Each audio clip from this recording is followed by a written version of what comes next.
તાજા સમાચાર તમારી ભાષામાં મેળવવા માટે ડાઉનલોડ કરો Gujarati mid Danny app.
Spoke with the Prime Minister of Israel and Lebanon.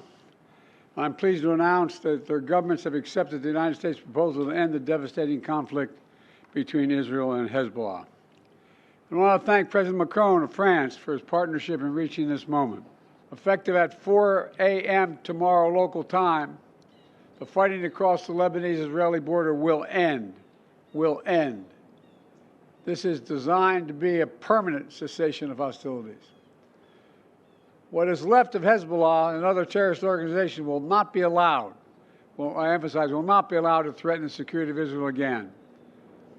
Over the next 60 days, the Lebanese army and state security forces will deploy and take control of their own territory once again.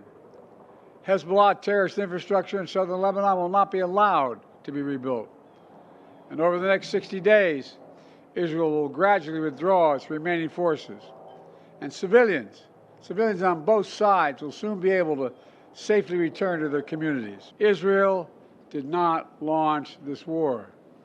The Lebanese people did not seek that war either, nor did the United States. Over the past year, including in the days immediately following October the 7th, I directed the U.S. military to flow assets and capabilities into the region, including aircraft carriers, fighter squadrons, and sophisticated air defense battery to defend Israel and deter our common enemy at a critical moment. And so the United States, with the full support of France and our other allies, has pledged to work with Israel and Lebanon to ensure that this arrangement is fully implemented, the agreement totally implemented. There will be no U.S. troops deployed in southern Lebanon. This is consistent with my commitment to the American people to not put U.S. troops in combat in this conflict. Instead, we, along with France and others, will provide the necessary assistance to make sure this deal is implemented fully and effectively. If Hezbollah or anyone else breaks the deal and poses a direct threat to Israel, then Israel retains the right to self-defense consistent with international law, just like any country when facing a terrorist group pledged to that country's destruction. And just as the Lebanese people deserve a future of security and prosperity, so do the people of Gaza. They too deserve an end to the fighting and displacement. The people of Gaza have been through hell. Their world's absolutely shattered. Far too many civilians in Gaza have suffered, far too much. And Hamas has refused for months and months to negotiate a good faith ceasefire and a hostage deal. And so now Hamas has a choice to make. Their only way out is to release the hostages, including American citizens, which they hold. And in the process, bring an end to the fighting, which would make possible a surge of humanitarian relief. Over the coming days, the United States will make another push with Turkey, Egypt, Qatar, Israel, and others to achieve a ceasefire in Gaza.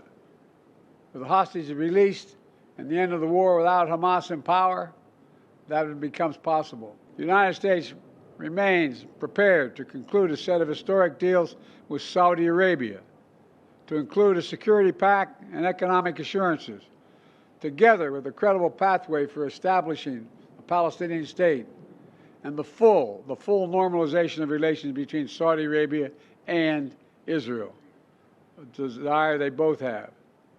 I believe this agenda remains possible. Israel has been bold on the battlefield. Iran and its proxies have paid a very heavy price. Now Israel must be bold in turning tactical gains against Iran and its proxies into a coherent strategy that secure Israel's long-term safety and advances a broader peace and prosperity in the region.